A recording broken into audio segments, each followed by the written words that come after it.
3 तासांनंतर भाजपचे शहराध्यक्ष सुनील केदारांनी आपल्या पदाचा राजीनामा मागे घेतला। मात्र त्यांच्या या राजीनाम्यामागे गिरीश महाजनांच्या कारभाराबद्दल नाराजी असल्याचं बोललं जातंय। पाहूयात या संदर्भातला हा रिपोर्ट। नाशिक भाजपात शहराध्यक्ष सुनील केदार यांच्या राजीनाम्यानं भूकंप आला। मात्र हा भूकंप काही तासानंतर शांतही केला गेला।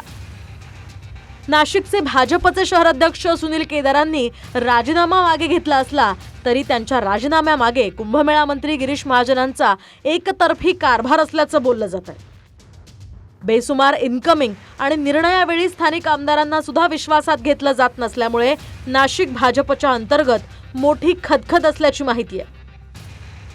माहितीनुसार महापौर आणि उपमहापौरांच्या नावांवरून सुनील केदार प्रामुख्याने नाराज आहेत। प्रदेश पातळीवरून आलेले महापौर आणि उपमहापौरांची नावं ऐनवेळी बदलली गेली। त्याऐवजी महापौरपदी हिमगौरी अडके आणि उपमहापौरपदी मच्छिंद्र सानप यांचं नाव निश्चित झालं।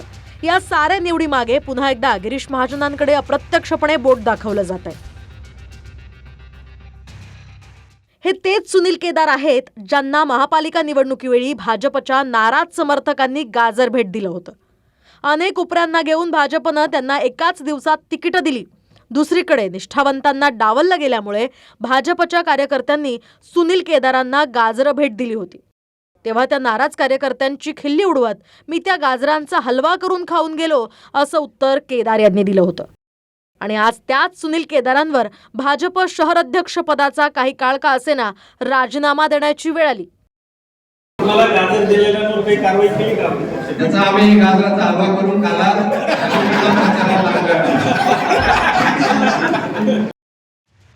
याआधी भाजपनं गंभीर आरोप केलेले सुधाकर बडगुजर यांच्यासह अनेकांना स्थानिक आमदारांच्या विरोधाला डावलून प्रवेश दिला आणि यावेळी मकोकाच्या गुन्ह्यातून सुटण्यासाठी बडगुजरांचा प्रवेश झाल्याचा दावा करून खुद्द भाजप आमदार देवयानी फरांदेंनीच भाजपच्याच भूमिकेवर सवाल केले होते।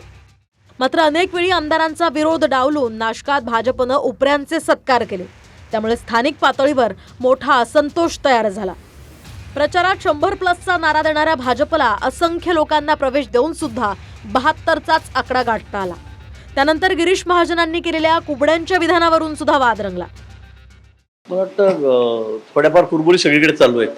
थोड्याफार कुरबुरी असं कोणाच्या मनासारखं होतं, कोणाच्या मनासारखं होत नाही। 3 आमदार आहेत, त्यामुळे मग इकडचा का घेतला, तिकडचा का नाही घेतला, माझ्या मतदारसंघातला का नाही घेतला, महापौर उपमहापौर किंवा पुढची पदं जी आहेत ती असं चालू जातं। त्यामुळे किरकोळ वादावादी निश्चित आहेत। पण मला वाटतं एकदा माननीय मुख्यमंत्री महोदयांकडे बसून हा सगळा विषय त्यांच्या कानावर टाकून सगळ्यांनाही थोडं सांगण्याची गरज आहे। याआधी धुळ्यामध्ये भाजपचा राजीनामा देताना गिरीश महाजनांच्या कारभारावर अनिल गोटेंनी आरोप केले होते। तीच चर्चा आता दबक्या आवाजात नाशकातही सुरू झाली आहे। चंदन पुजाधिकारी, TV9 मराठी, नाशिक।